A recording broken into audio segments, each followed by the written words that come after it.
Un rasgo del pensamiento de las izquierdas es su dificultad para entender las manifestaciones radicales o extremas de la derecha, y en particular la reacción de ésta frente a cambios abruptos y a propuestas revolucionarias. Históricamente, el término más usual de las izquierdas para tipificar y condenar esa reacción de derechas ha sido fascismo. Aquí me interesa a mí, ante todo, el fascismo en su significado original, proceso de reacción restauradora de un orden amenazado por la revolución bolchevique, socialista o comunista. Al comienzo de los años 1920, Radek, un revolucionario polaco, propone entenderlo según una sucinta fórmula: contrarrevolución preventiva. En los mismos años, Clara Zetkin, revolucionaria alemana, caracteriza al fascismo como un fenómeno típico del capitalismo en crisis, cuyas clases dominantes recurrirían a la violencia ante el fracaso del Estado burgués tradicional para defender sus intereses frente al avance del proletariado revolucionario. Una década después, el término fascista se ha burocratizado. En su clásica definición ante el séptimo Congreso de la Internacional Comunista en agosto de 1935, Dimitrov, búlgaro secretario general, lo define como una reacción más bien como un régimen, la dictadura terrorista descarada de los elementos más reaccionarios, más chauvinistas y más imperialistas del capital financiero, lenguaje que hoy aparece como extremadamente acartonado, casi una caricatura. También las izquierdas chilenas han vivido a su manera momentos de la historia en que debieron ocuparse de aquella reacción fascista. El más importante, sin duda, ocurre al momento del golpe militar de 1973, exactamente hace 50 años. Es su naturaleza y carácter que a continuación abordaremos. ¿Con qué objeto? Para conocer si, tratándose de una reacción de derechas, hay algo en la situación y acción que la precede, esto es, el gobierno de la Unidad Popular, que contribuya a explicar su carácter y virulencia, y si acaso se trató efectivamente de una reacción fascista según el entendimiento tradicional de las izquierdas.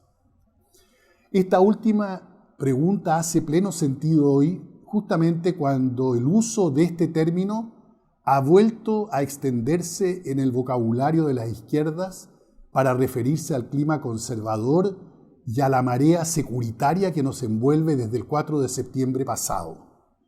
En efecto, este fenómeno emergente podría leerse como una reacción frente a la amenaza que representó la revuelta del 18 de octubre de 2019 y sus ecos a lo largo del proceso de la Convención Constitucional. Mas esto quedaría para una futura entrega. Recordamos este año 2023 un hecho histórico, el golpe militar del 11 de septiembre de 1973, que hoy como ayer sigue calificándose con el término de fascista en la tradición de la Internacional Comunista. Pero, ¿reacción contra qué y cómo? Ciertamente una pregunta incómoda, sobre todo a la luz de la barbarie que significó el golpe militar y la instauración de la dictadura. En efecto, el carácter de aquella reacción contra la UP y el gobierno del presidente Allende tiene los elementos propios de las definiciones de fascismo que acabamos de ver. En efecto, fue una respuesta violenta que desbordó al Estado tradicional, quebrándolo en su base constitucional y legitimidad legal, en defensa de una clase social que se sentía amenazada y en riesgo de desaparecer arrollada por la Revolución Popular. Por este concepto fue propiamente una contrarrevolución preventiva. En su conmovedor discurso radial antes de suicidarse, el presidente Allende usó este término apuntando a la naturaleza terrorista del golpe militar a pocas horas de haberse puesto en marcha. Me dirijo a la juventud, dijo él en aquella ocasión, a aquellos que cantaron y entregaron su alegría y espíritu de lucha. Me dirijo al hombre de Chile, al obrero, al campesino, al intelectual, a aquellos que serán perseguidos, porque en nuestro país el fascismo ya estuvo hace muchas horas presente. En los atentados terroristas, volando los puentes, cortando las vías férreas, destruyendo los oleoductos y los gasoductos, frente al silencio de quienes tenían la obligación de proceder. Cierra comillas. Desde temprano también la lectura del golpe como reacción fascista y la interpretación del régimen instaurado a partir del 11 de septiembre como dictadura fascista fue la manera como los círculos dirigenciales e intelectuales de izquierda, chilena y extranjera, dentro y fuera del país, situaron e interpretaron los hechos apelando a un código ideológico tradicional. Por ejemplo, Jaime Gazmuri, entonces secretario general del MAPU Obrero y Campesino, dijo en noviembre de 1974, cito, «Sin el error fascista era imposible la restauración gran burguesa e imperialista de Chile». Cierra comillas. Por su lado, Carlos Altamirano, secretario general del Partido Socialista, el mismo año 1974, daba la misma descripción, indicando que el fascismo era un fenómeno universal esencialmente contrarrevolucionario aplicable a diversos contextos históricos. Y agregaba, en el caso concreto de Chile, es una respuesta al poderío que exhibe el movimiento popular, al carácter revolucionario del proceso y a la profundidad de las medidas transformadoras. Por su lado, una declaración del MIR del 14 de febrero de 1974 abría así: «Hace ya 5 meses, el pueblo de Chile vive bajo la despiadada dictadura fascista». Y más adelante señala que la gran burguesía y el imperialismo, habiendo sido, comillas, fuertemente golpeados por el avance del pueblo, cierra comillas, su respuesta de clase ha sido el golpe fascista del 11 de septiembre pasado. La dictadura militar es su último recurso, decía el MIR. Mucho después, en 2003, el ex secretario general del Partido Comunista, Luis Corvalán, escribió: «La reacción criolla lanzó por el camino del golpe de Estado que se concentraría el 11 de septiembre, impactando al mundo por su brutalidad y dando inicio a una dictadura terrorista de tipo fascista que dejó miles de muertos y desaparecidos, miles de torturados y más de 1 millón de chilenos arrojados al exilio». En realidad, todos los partidos de la UP y otros más a la izquierda ultra, concurrieron con esta definición para luego empezar a matizarla, modificarla o abandonarla años más tarde, en parte por la irrupción de una terminología más apropiada que venía del mundo académico de las ciencias sociales: estados autoritarios, burocrático-autoritarios, regímenes militares tecnocráticos, estados de seguridad nacional, etcétera, etcétera. Por ejemplo, Tomás Mulián, en su libro Chile Actual, Anatomía de un mito, 1997, hace una crítica desde el ángulo de la economía política al empleo de la categoría fascismo en el caso chileno. Sostiene que la aspiración al libre comercio universal en un mercado mundo representa la antítesis de la teoría fascista del desarrollo con sus políticas intervencionistas. El fascismo histórico, dice él, confiaba poco en el mercado, confiaba mucho más en el poder de la fuerza materializada por el aparato estatal. La dictadura revolucionaria chilena dio vueltas de carnero al capitalismo estado dependiente para abrir la economía al exterior y para permitir la libre circulación de las mercancías y de los capitales. Hasta aquí Tomás Mulián. También yo, en un escrito de 1980 que se llamó El modo de producción autoritaria, argumentaba que si bien el autoritarismo emerge en Chile como una forma particular, específica de reacción capitalista, era necesario, sin embargo, y ante todo, comprender su particularidad. Y señalaba a continuación que aquí en Chile el autoritarismo había surgido primero que nada en condiciones de un profundo dislocamiento del Estado democrático representativo. El proyecto y la acción de la Unidad Popular, sugería yo, debilitaron las bases de estabilidad del estado de compromiso preexistente, sin levantar una alternativa estatal eficaz. En esta circunstancia, la activación política de masas se expresó en medio de la sociedad chilena como un fermento relativamente caótico. Amenazó simultáneamente todas las instituciones, tradiciones, valores, posiciones y propiedades que se identificaban con el funcionamiento normal de aquella. A partir de ese momento, decía yo, se vive una verdadera crisis del orden, que es también una crisis de integración social y estatal. Los patrones de normalidad estallan bajo la presión de una espiral de conflictos sociales, ideológicos y políticos, al punto que la sociedad no puede reconocerse a sí misma sino a través de sus enfrentamientos. Este era mi primer punto sobre el que volveré en un momento. El segundo argumento era que la reacción autoritaria se había producido además en un cuadro de profundo desquiciamiento de la economía. El intento por impulsar una transformación estatal socialista de la economía, decía yo, en medio de una espiral de conflictos sociales y políticos, llevó a que ésta se expresase también en el terreno de la economía. La intervención del Estado se masificació y volvió errática. Provocó fuga de capitales, caída de la inversión productiva, especulación, dislocamiento de los circuitos de circulación, crecimiento desorbitado de la inflación, disminución del crédito externo, etcétera, etcétera. Tercero, finalmente planteaba mi texto, el autoritarismo constituye una reacción específica, particular, frente a la pugna cultural, moral e ideológica que desata la activación política de las masas en condiciones de dislocamiento del Estado y la economía. Comillas, dicha pugna amenazaba, en efecto, trastocar las pautas tradicionales de ordenación de la vida social. Especialmente el ámbito público de la sociedad se vio invadido por el conflicto.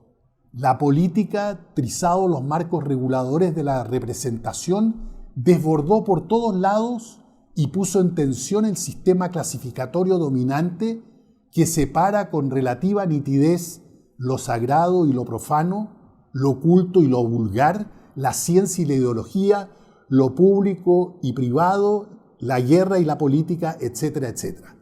Ahí termina mi cita. Habíamos ingresado, pues, en un territorio desconocido. Los perros de la guerra de clase andaban sueltos por el imaginario de la sociedad.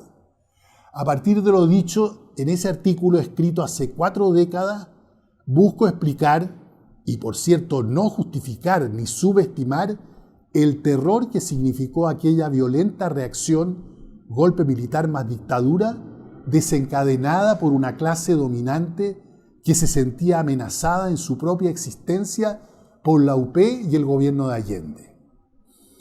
Mi argumento, a 40 años de distancia, es que dicha reacción, compartida por lo demás por un conjunto de otros estamentos, segmentos y grupos sociales no burgueses de la sociedad, era perfectamente predecible, esperable y seguramente evitable.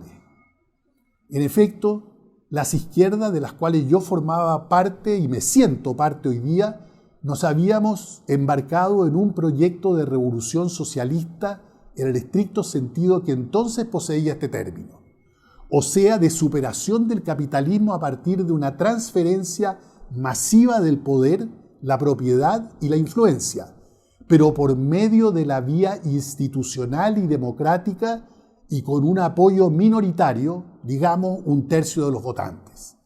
Esto significaba proponerse una meta revolucionaria radical a ser alcanzada por medios pacíficos, es decir, dentro del marco del Estado de Derecho, con pleno respeto a las garantías constitucionales, a la vista de los poderes fácticos, montados sobre una economía debilitada en el patio trasero del imperio yanqui y con plena conciencia, se supone, de los límites socioculturales y los valores tradicionales dominantes en la población.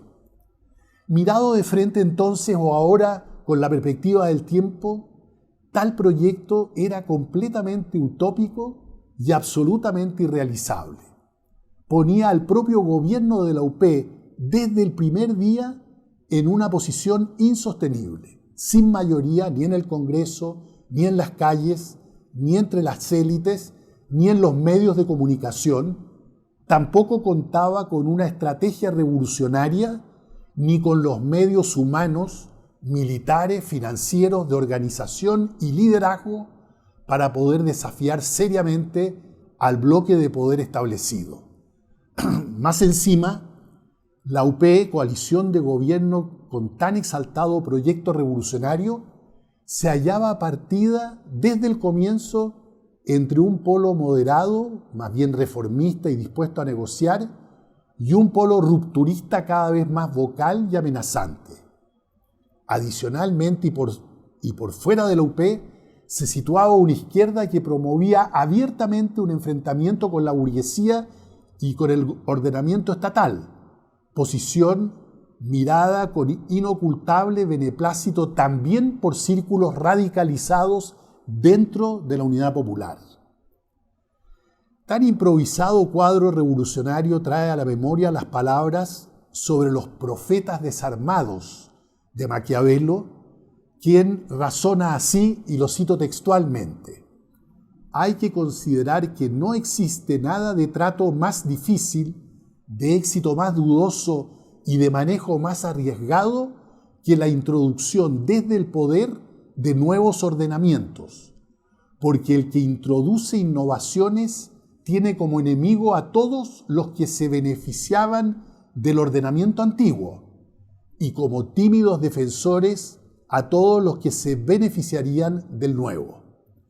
Dicha timidez nace en parte del miedo a los adversarios que tienen las leyes a su favor y en parte de la incredulidad de los hombres que no creen realmente en las cosas nuevas hasta que no están firmemente respaldadas por la experiencia. De ello nace que cada vez que los que se oponen a las reformas tienen ocasión de rebelarse y lo hacen con violencia facciosa, mientras que los otros las defienden sin convicción, de forma que el mismo príncipe corre peligro junto con ellos. Por tanto, continuaba, para profundizar bien en este asunto, hay que examinar si los innovadores, nosotros diríamos hoy día los revolucionarios, se valen por sí mismos o si dependen de otros, es decir, si para llevar a cabo su obra tienen que rogar o pueden imponerse con la fuerza. En el primer caso siempre acaban mal y no consiguen llevar nada a término, pero si dependen de sí mismos y pueden imponerse con la fuerza, entonces rara vez se encuentran en peligro. A esto se ha debido que todos los profetas armados hayan vencido y todos los desarmados hayan fracasado. Hasta ahí la cita a Maquiavelo. De hecho, producido el golpe para el PC inicialmente, el principal responsable de la derrota sería la ultraizquierda. Decía Luis Corvalán, comilla, en el primer periodo que siguió al golpe de Estado, la culpa de la derrota se cargaba a cuenta de la ultraizquierda. Esta estuvo representada principalmente por el movimiento de izquierda revolucionaria. Además del MIR, gran parte del Partido Socialista, el MAPU que dirigía Óscar Garretón y un sector de la izquierda cristiana asumieron posiciones izquierdizantes o de ultraizquierda. Estas colectividades se esforzaron en crear un poder popular paralelo y alternativo al poder real, aunque limitado, que encabezaba Salvador Allende. Hasta ahí Luis Corvalán. Por su lado, en una entrevista realizada el 8 de octubre de 1973, el secretario general del MIR, respondiendo a la pregunta ¿por qué cayó el gobierno de Chile?, señala: el proyecto reformista que ensayó la UP se encarceló en el orden burgués, no golpeó al conjunto de las clases dominantes con la esperanza de lograr una alianza con un sector burgués.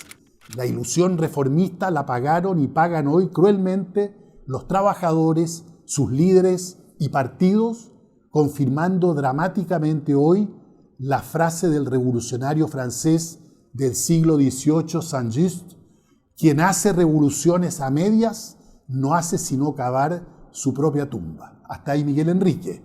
Poco tiempo antes, aún en pleno gobierno de la UP, a través de dirigentes entrevistados en 1972, Elmira afirmaba: el programa de la UP es un programa reformista, un programa de transición, no es un programa que tienda a llegar al socialismo, ni mucho menos. El programa de la UP es un programa antimonopolista, un programa antiimperialista, y hasta ahora, ahí nomás, este programa también lo hubiera podido presentar el reformismo de la derecha. Nosotros pensamos que la UP, como bloque, es fundamentalmente reformista. Reconocemos en el seno de la UP a sectores revolucionarios, pero que no son hegemónicos. Por ejemplo, la izquierda cristiana, sectores del PS y sectores del MAP. Hasta ahí las declaraciones del MIR. Esta verdadera guerrilla verbal entre profetas desarmados acompañó al gobierno de Allende hasta el final, cuando fue acallado por las balas de verdad. Fue como la música de fondo de una propuesta revolucionaria inviable y de una desordenada acción gubernamental. Contribuía al enervamiento de la sociedad, a la parálisis de la economía, al barullo de la política y a la sensación de una radical ofensiva cultural, como sucedió con la propuesta de crear un, comillas, hombre nuevo, relato inofensivo pero impregnado de fervor revolucionario latinoamericano. Hacer creer que se estaba en condiciones de imponer una revolución cuando ni siquiera se lograba administrar un par de decentes reformas fue quizá la peor y fatal ilusión que sembraron las izquierdas y que las derechas usaron para justificar su mortal reacción. Aquella música de fondo alimentada discurso oficial que oscilaba entre la profecía armada y el profeta desarmado, incluso en la figura trágica del presidente Allende, terminó acumulando y detonando una violenta, terrible reacción, una contrarrevolución preventiva más violenta y terrible, cómo no, que la revolución proclamada, soñada, imaginada y ciegamente empujada por los profetas desarmados.